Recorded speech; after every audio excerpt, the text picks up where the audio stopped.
మీరు మంచి డ్రైవర్ కాబట్టి సరిపోతుందా? డిఫెన్సివ్ డ్రైవింగ్ ఎందుకు అవసరమో తెలుసుకుందాం. చుట్టుపక్కల పరిస్థితులను గమనిస్తూ డ్రైవ్ చేయండి.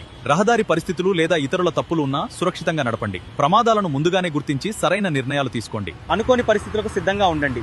సురక్షిత వేగం మరియు దూరం పాటించండి. ఎప్పుడూ అప్రమత్తంగా ఏకాగ్రతతో డ్రైవ్ చేయండి. ట్రాఫిక్ నియమాలు తప్పక పాటించండి. ప్రయాణానికి ముందు బ్రేకులు, టైర్లు, లైట్లు, మిర్రర్లు, వైపర్లు తనిఖీ చేయండి. ఆయిల్, ఫ్లూయిడ్స్ లీకేజీలు చూసుకోండి. సరైన లోడ్ మరియు స్పష్టమైన విజిబిలిటీ ఉండేలా చూసుకోండి. మద్యం సేవించి లేదా నిద్రమత్తులో డ్రైవింగ్ చేయడం ప్రమాదకరం. రాత్రంతా విశ్రాంతి లేకుండా డ్రైవ్ చేయవద్దు. ప్రతి 2 గంటలకు ఒకసారి విరామం తీసుకోండి. స్టీరింగ్ లేదా విండ్షీల్డ్ పై ఢీకొట్టకుండా జాగ్రత్తగా డ్రైవ్ చేయండి. అత్యవసర పరిస్థితుల్లో వాహనంపై నియంత్రణ ఉంచండి. 2 చక్రాల వాహన రైడర్, పిలియన్ రైడర్, హెల్మెట్ తప్పనిసరి. చుట్టుపక్కల వాహనాలు మరియు ఇతర రోడ్ వినియోగదారులను గమనిస్తూ డ్రైవ్ చేయండి. పాదచారులు, పిల్లలు మరియు సర్వీస్ రోడ్లను జాగ్రత్తగా చూడండి. తరచుగా మిర్రర్లు చెక్ చేయండి. ట్రక్కులు, బస్సులకు పెద్ద బ్లైండ్ స్పాట్స్ ఉంటాయి.